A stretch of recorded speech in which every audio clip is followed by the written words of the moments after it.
नमस्कार दोस्तों, स्वागत है आप सभी का पूरा नॉलेज यूट्यूब चैनल पर। दोस्तों, इस वीडियो में हम बात करेंगे मध्य प्रदेश आबकारी परीक्षा के सिलेबस की, जिसमें कि पंचायती राज व्यवस्था के सामान्य ज्ञान के प्रश्न आपको परीक्षा में पूछे जाने वाले हैं। तो दोस्तों, वीडियो में आखिर तक के बने रहिए और जो भी चैनल पर नए हो प्लीज़ चैनल को सब्सक्राइब कर लीजिए। पंचायती राज व्यवस्था को लेकर के यह हमारा पहला वीडियो है। ठीक है, अपना पहला प्रश्न है, पंचायती राज दिवस कब मनाया जाता है? पंचायती राज दिवस कब मनाया जाता है? तो 24 अप्रैल को, है ना। याद रखना है कि पंचायती राज दिवस 24 अप्रैल को मनाया जाता है। दोस्तों, सेकंड क्वेश्चन बनता है, 73वां संविधान संशोधन अधिनियम 1992 कब से लागू हुआ? 73वां संविधान संशोधन अधिनियम 1992 कब से लागू हुआ? तो 24 अप्रैल 1993 से, है ना। याद रखना है, पंचायती राज व्यवस्था से 24 अप्रैल और 25 अप्रैल का बहुत गहरा रिश्ता है। यदि ऐसे कोई प्रकार के क्वेश्चन बन जाते हैं तो अपने को 24 अप्रैल 25 अप्रैल याद रखना है। ठीक है, तो इसमें से थर्ड क्वेश्चन बनता है कि भारत में पंचायती राज अधिनियम कब लागू हुआ?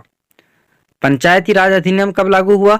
73वें संविधान संशोधन के बाद जस्ट दूसरे दिन 25 अप्रैल 1993 को, है ना। भारत में पंचायती राज अधिनियम कब लागू हुआ था? तो 25 अप्रैल 1993 को। और 73वां संविधान कब से लागू किया गया है? 24 अप्रैल 1993 से।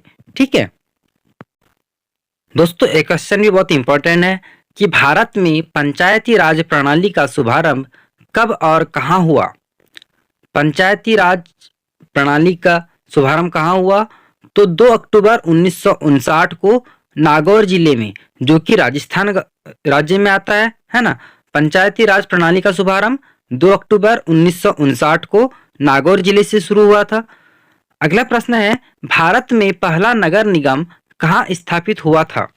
पहला नगर निगम, भारत का पहला नगर निगम कहाँ स्थापित हुआ था? तो चेन्नई में, है ना। याद रखना है कि भारत का पहला नगर निगम चेन्नई था।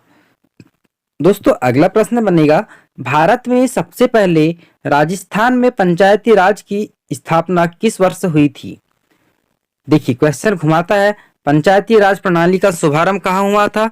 तो नागौर में, और यह भी राजस्थान में ही आता है ना। और भारत, अगला ये प्रश्न क्या कहता है कि भारत में सबसे पहले राजस्थान में पंचायती राज की स्थापना किस वर्ष हुई थी? तो 1959 को नागौर जिले से हुई थी। याद रखना है। अगला प्रश्न है, भारत में सही मायने में स्थानीय स्वशासन का जनक किसे कहा जाता है? स्थानीय स्वशासन का जनक किसे कहते हैं? तो लॉर्ड रिपन को, है ना। सही मायने में स्थानीय स्वशासन का जनक किसे कहा जाता है? तो इसका उत्तर क्या होगा? Lord Ripon. भारत में सामुदायिक विकास कार्यक्रम कब आरंभ हुआ था? सामुदायिक विकास कार्यक्रम कब आरंभ हुआ था? तो 2 अक्टूबर 1952 को, है ना। भारत में सामुदायिक विकास कार्यक्रम 2 अक्टूबर 1952 से प्रारंभ हुआ था। बात करते हैं अगले प्रश्न की। तो अगला प्रश्न है, भारतीय संविधान के अनुच्छेदों में से कौन सा अनुच्छेद राज्य सरकारों को ग्राम पंचायतों को संगठित करने का निर्देश देता है? राज्य सरकार द्वारा ग्राम पंचायतों को संगठित करने का निर्देश किस अनुच्छेद के द्वारा दिया जाता है? तो अनुच्छेद 40 के द्वारा। ठीक है, भारतीय संविधान के अनुच्छेद क्रमांक 40 में राज्य सरकारों को या राज्य सरकारों के द्वारा ग्राम पंचायतों को संगठित करने का निर्देश उल्लेखित है। ठीक है, भारतीय संविधान के किस भाग में पंचायती राज से संबंधित प्रावधान है? किस भाग में? भारतीय संविधान के किस भाग में पंचायती राज का उल्लेख है? तो भाग 9 में, है ना। याद रखना है कि भारतीय संविधान के भाग 9 में पंचायती राज का उल्लेख है। 73वां संविधान संशोधन किससे संबंधित है? 73वां संविधान संशोधन किससे संबंधित है? तो पंचायती राज प्रणाली से, है ना। याद रखना है, 73वां संविधान संशोधन पंचायती राज प्रणाली से संबंधित है। दोस्तों, अगला प्रश्न बनता है कि 73वें और 74वें संविधान संशोधन के समय भारत के प्रधानमंत्री कौन थे? यह एक इंपॉर्टेंट क्वेश्चन है ना। याद ध्यान देना इस क्वेश्चन पे। 73वें और 74वें संविधान संशोधन के समय भारत के प्रधानमंत्री कौन थे? तो पीवी नरसिम्हा राव। भारत के प्रधानमंत्री उस समय कौन थे? पीवी नरसिम्हा राव 73वें और 74वें संविधान संशोधन के समय भारत के तत्कालीन प्रधानमंत्री थे। ठीक है, अगला प्रश्न बनता है 73वां संविधान संशोधन अधिनियम 1992 का मुख्य उद्देश्य क्या था या क्या है? जो 73वां संविधान संशोधन हुआ था, जो कि 1992 में हुआ था, ठीक है, और लागू कब हुआ था? तो 1993 में। इसका मुख्य उद्देश्य क्या है?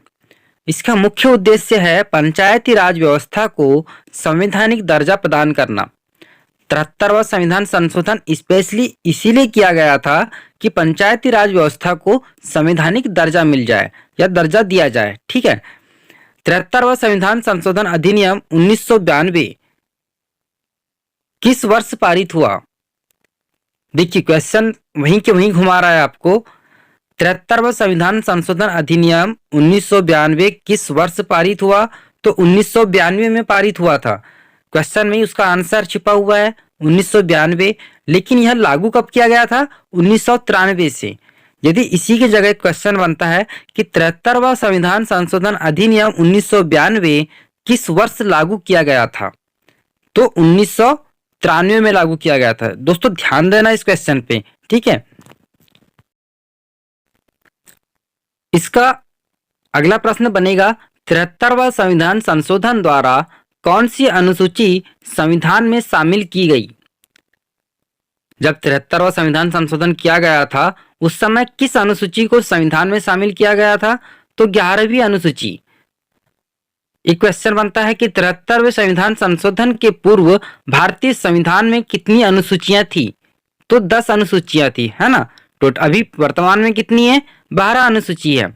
लेकिन 73वां संविधान संशोधन जो कि 1992 में पारित हुआ था, उसके पहले यदि ये क्वेश्चन बन जाए कि 73वें संविधान संशोधन के पूर्व भारतीय संविधान में कितनी अनुसूचियां शामिल थी? तो 10 शामिल थी और उस समय 11वीं अनुसूची को जोड़ा गया है। दोस्तों अगला प्रश्न बनेगा कि 73वां संविधान संशोधन द्वारा पंचायत संबंधित प्रावधान संविधान के किस भाग में जोड़ा गया है? भारतीय पंचायत का जो प्रावधान है वह संविधान के किस भाग में जोड़ा गया है? तो भाग 9 में, है ना। याद रखना है कि भाग 9 में पंचायती राज उल्लेखित है और यह कि 73वें संविधान संशोधन में इसे जोड़ा गया था। नेक्स्ट क्वेश्चन है 73वां संविधान संशोधन में पंचायत को कौन से मुख्य कार्यों की जिम्मेदारी सौंपी गई?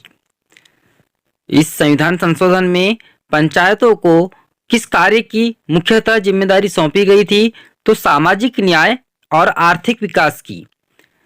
73वें संविधान संशोधन में पंचायतों को सामाजिक न्याय और आर्थिक विकास की कार्यों की जिम्मेदारी सौंपी गई थी।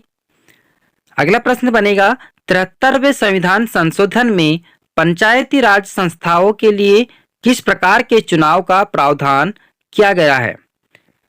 पंचायती राज संस्थाओं के लिए किस प्रकार के चुनाव का प्रावधान किया गया है? तो प्रत्यक्ष एवं गुप्त मतदान का। 73वें संविधान संशोधन में पंचायती राज संस्थाओं के लिए प्रत्यक्ष एवं गुप्त मतदान के चुनाव का प्रावधान रखा गया है या किया गया है। ठीक है दोस्तों, अगला प्रश्न है अशोक मेहता समिति किससे संबंधित थी? अशोक मेहता समिति किससे संबंधित थी? तो पंचायती राज से, है ना। पंचायती राज से संबंधित थी अशोक मेहता समिति। एक विकास खंड पर पंचायत समिति कैसी होती है? अपना प्रश्न है एक विकास खंड पर पंचायत समिति कैसी होती है? तो एक प्रशासकीय अभिकरण के जैसी, है ना। एक विकास खंड पर पंचायत समिति कैसी होती है? एक प्रशासकीय अभिकरण के जैसी होती है। तो दोस्तों मध्य प्रदेश आबकारी के सिलेबस का यह पहला वीडियो है। इसके बाद में पंचायती राज व्यवस्था से लेकर के या अन्य सभी सिलेबस के अंतर्गत में जो भी इसका सिलेबस है उसके सारे वीडियो आपके लिए अपलोड किए जाएंगे। तो दोस्तों वीडियो को ध्यान से देखना है और उसके लिए चैनल को सब्सक्राइब कर लीजिए और बेल नोटिफिकेशन को ऑन कर लीजिए। ठीक है, मिलते हैं अपने अगले वीडियो में। जय हिंद।